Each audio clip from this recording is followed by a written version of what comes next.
Close your eyes, and you will begin to see, not with the eyes of flesh, but with the eye of truth, the imagination. This is the beginning of vision that transcends the senses.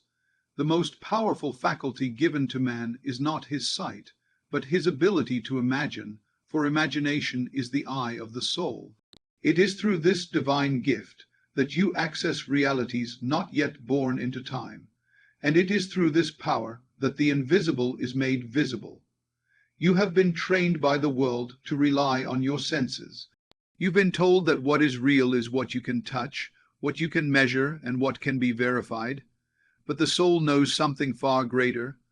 The soul knows that what is unseen is more powerful than what is seen, because it is the source.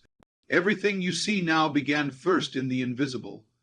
Every building, every invention, every relationship, every triumph was once only an idea, a thought, a vision. Someone dared to see it before it existed, and because they saw it, truly saw it, it was called into being. You hold this same ability. You are not separated from that power. The only difference between one who creates and one who waits is belief in the unseen and willingness to dwell in it. The forbidden technique is not truly forbidden, it is forgotten. Lost in the noise of the outer world. It is the practice of using your imagination not for fantasy, but for creation.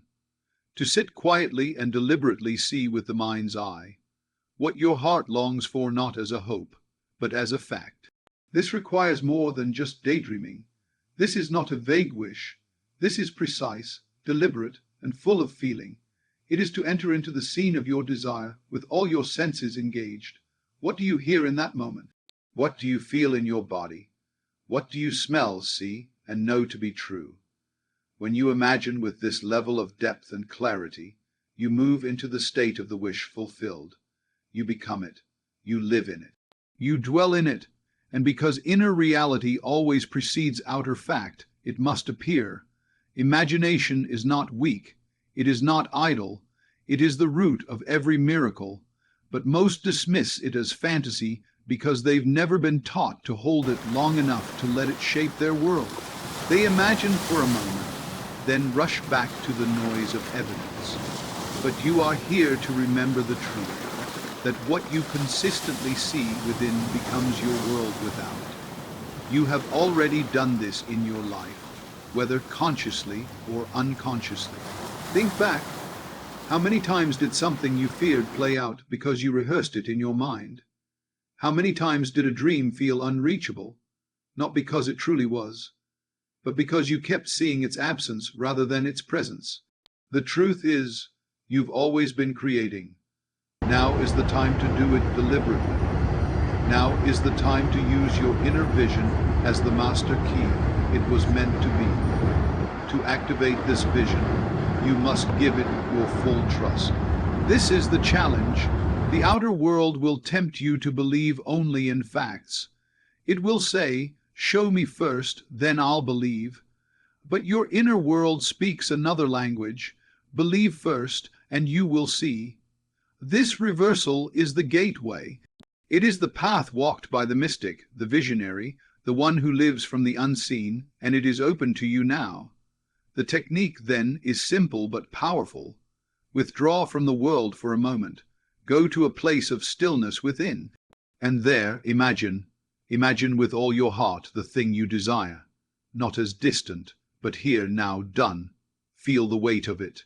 Hear the sounds it makes. Let it be so vivid that you forget, even for a moment, that it's only in your mind. Because in truth it's already forming. The world rearranges itself to match the pictures you consistently hold within. This is law. This is truth. You need only persist. Once you've seen it clearly in your inner eye, walk as though it were done. Let that vision guide your actions, your mood, your assumptions. Let it become your atmosphere.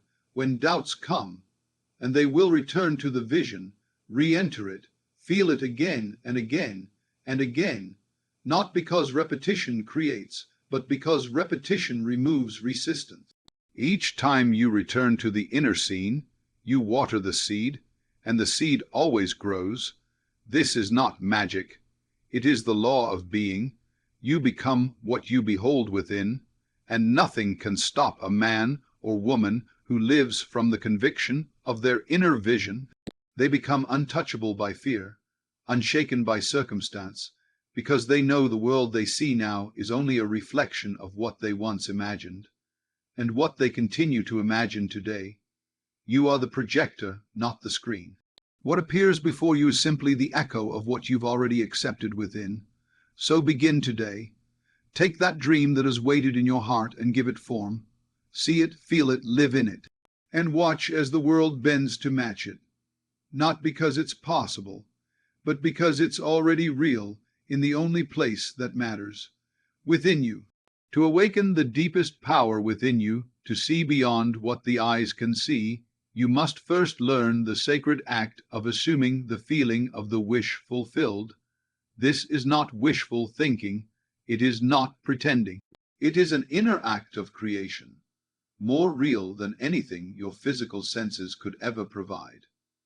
It is the gateway between the seen and the unseen, and it is the very core of the technique that allows your inner vision to become the architect of your external world.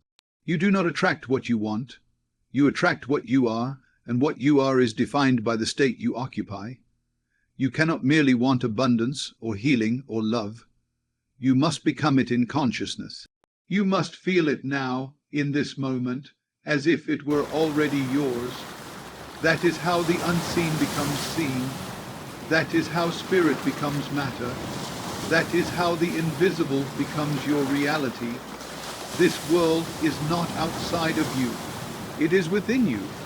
And when you assume the state of your desire, when you move into it with conviction and life from it, everything outside begins to conform. The assumption hardens into fact. But most people live their lives reacting to appearances, letting circumstances dictate their inner state.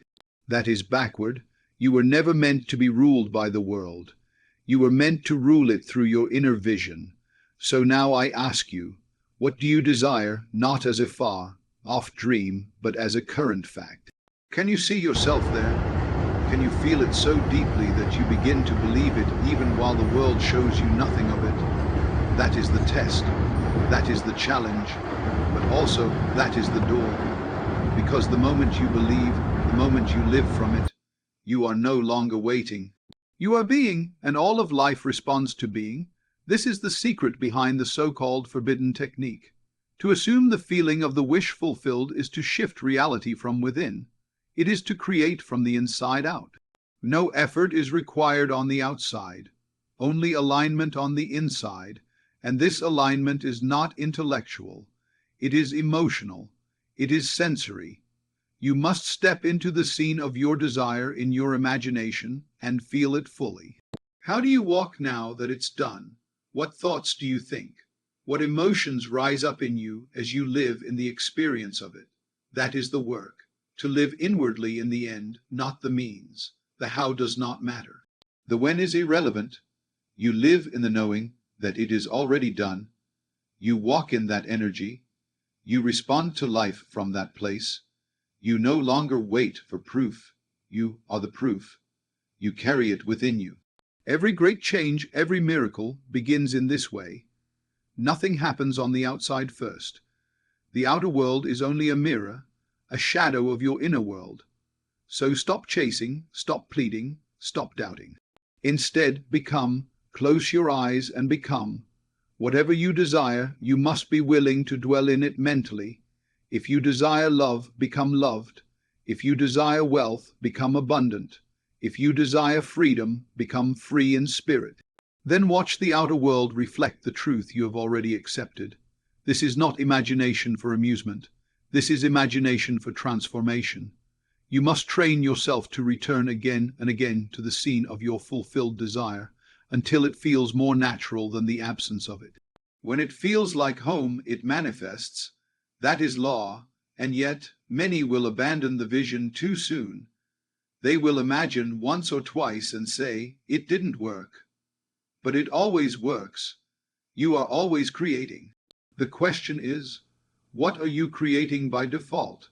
If you do not assume the state of your wish fulfilled, then you are likely assuming the state of its absence. You must persist. You must keep returning to the end until it becomes automatic, until it feels so normal that doubt no longer has a place in you. And here's something even more powerful. Once you begin to live in the state of the wish fulfilled, your actions, your words, your energy shift without force. You become aligned and inspired action flows to you. You speak differently. You make decisions from clarity, not fear. Opportunities appear where there were none. People show up in perfect timing. But all of this is just the echo. The source is within, always within.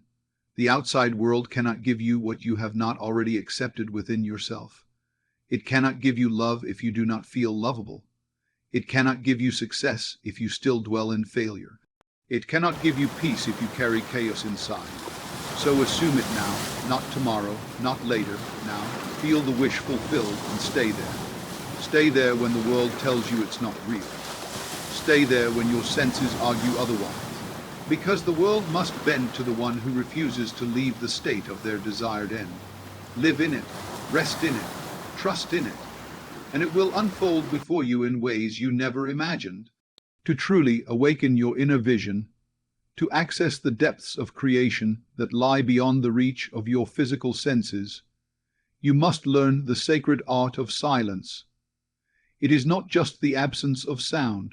It is a deliberate quieting of the external world, so you can hear the voice within the voice that is always speaking, always guiding, always revealing. The invisible does not scream, it whispers, and unless you become still, you will never hear its message or see the form it longs to take in your life. This silence is not passive, it is charged with life. When you become still, you do not disconnect, you align. You return to the source, the place where all things begin. You close the door to the noise of doubt, fear, and logic, and you open the gateway to truth, vision, and inspiration. In the silence, your mind becomes clear, your heart becomes steady, and the image of your desire becomes vivid, alive, and real.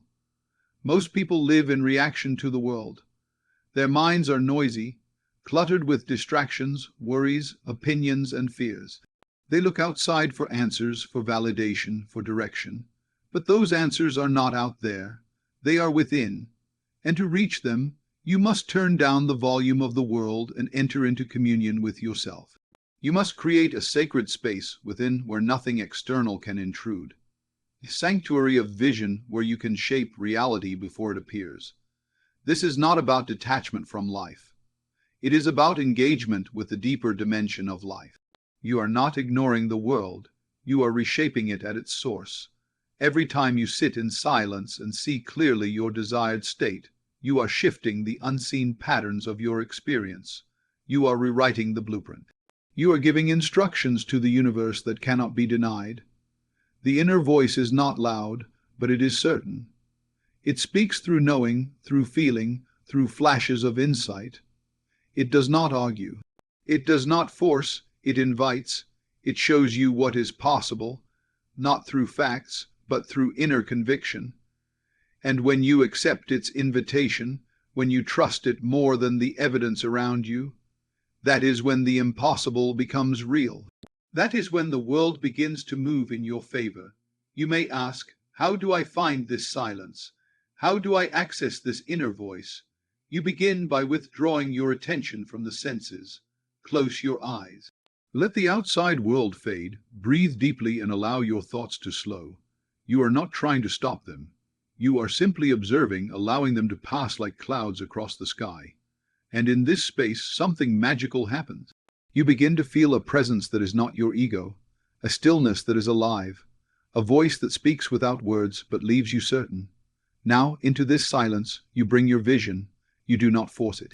You let it rise. You see the end, not the journey, not the steps, just the fulfilled desire.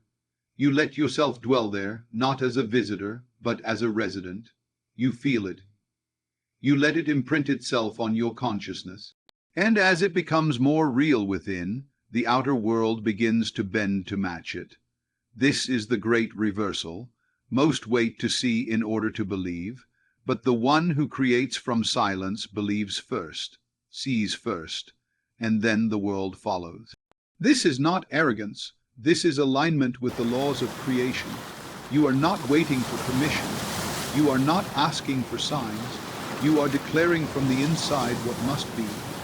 Every great teacher, every mystic, every visionary has known this truth. The power lies in stillness. The answers you seek, the path you need, the next step to take, it all reveals itself when you become quiet enough to hear. The outer world is the echo. The inner world is the voice. And you must choose where you will place your trust.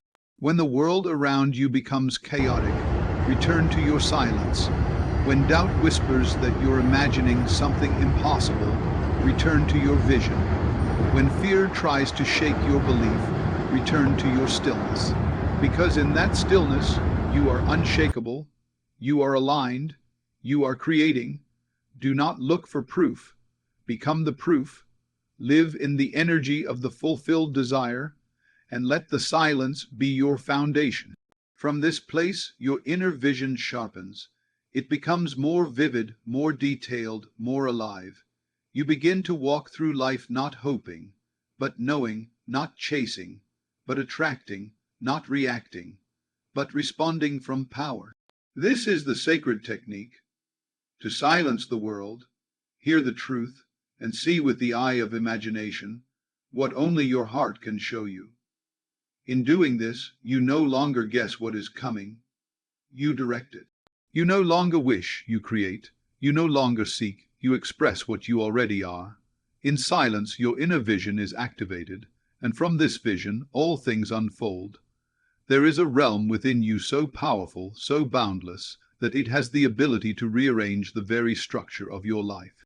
But it can only be accessed through the commitment to persist in your inner vision, regardless of what the outer world reflects. You see, it is easy to imagine once. It is easy to believe for a moment. But true transformation comes to those who persist, those who remain unwavering in their assumption, who refuse to be swayed by appearances, by doubt, by delay. The act of persistently seeing with the inner eye is not simply repetition. It is mastery. Every great change you desire begins first in the invisible. It starts as a feeling, an image, a knowing that stirs inside your consciousness. But that initial spark is not enough. It must be fed. It must be nurtured. And it must be held, especially when nothing outside supports it. That is the test. That is the sacred initiation.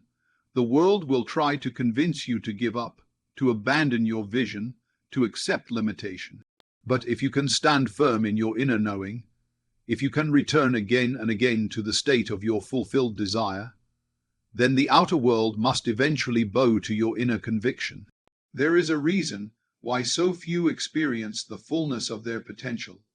It is not because the power is unavailable to them. It is because they abandon their vision too soon. They allow time to become their enemy. They look at delays as signs of failure, but delay is not denial. It is only the world catching up to your inner state, and your only job is to remain faithful to that state, to persist without contradiction. What does it mean to persist in your inner vision? It means to wake up and feel the reality of what you have chosen. It means to carry that energy throughout your day. It means to respond to life as the version of yourself who already has it. Even when evidence says otherwise, even when nothing seems to change, because the truth is, everything is changing the moment you change your assumption. The roots are growing before the flower appears. The structure is forming before the result shows up. But because you can't see it yet, you must persist in the unseen. This persistence is not forced. It is not about effort. It is about identity. You are not trying to make something happen. You are becoming someone who lives from the end. You are living in the feeling of the wish fulfilled, and that feeling becomes your compass, your home, your truth. You no longer need to convince the world. You no longer need to explain. You simply remain in your vision, and that vision, held faithfully, will manifest. There will be moments when your current reality will scream the opposite of what you desire. It is in those moments that your persistence is most powerful, not when things are easy, but when things appear unchanged. That is when you declare within yourself, I know what I have seen, I know what I have felt, and I will not let this vision go. You are not ignoring reality.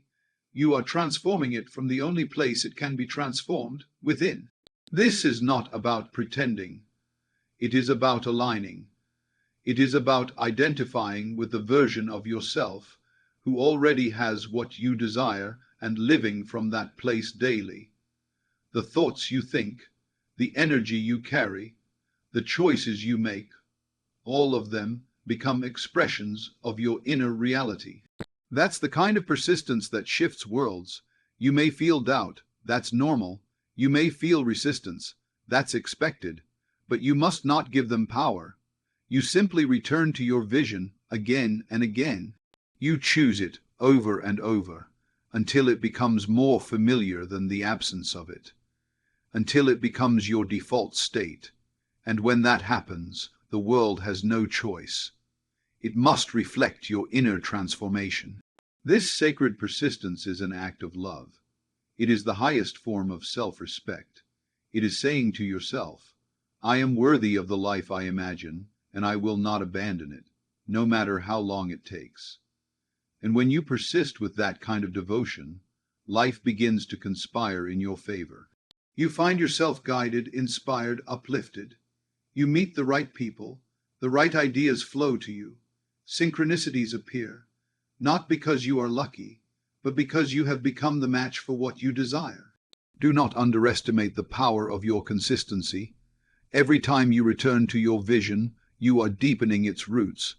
Every time you refuse to be shaken by outer circumstances, you are strengthening your foundation. The longer you persist, the more inevitable the manifestation becomes. It is not a question of if, it is only a question of when. So keep going, keep returning, keep living. In the end, feel it, trust it, and walk it. The world will shift, the evidence will come, the invisible will be made visible, because you dared to see it when no one else did.